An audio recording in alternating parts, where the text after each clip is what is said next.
Nagkasundo ang Department of Agriculture at local hog producers na itakda sa 210 pesos kada kilo ang floor price para sa baboy. Layunin po nitong matulungan ang industriya po ng pagbababoy na nakakaranas po ng pagkalugi.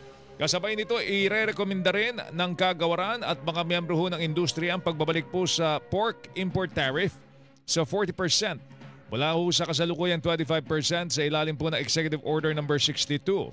Plano din po ng DA na buhayin ang maximum suggested retail price o MSRP sa karning baboy.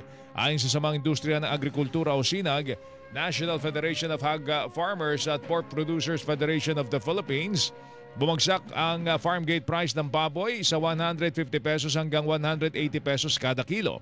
Sa kabila ho nito, sinabi ni Agriculture Secretary Francisco Chu Laurel Jr.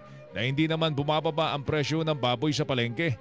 Idinagdag pa ni Laurel na ang mababang import duties ay nagdulot po na sobra-sobrang pag-aangkat naman ng baboy.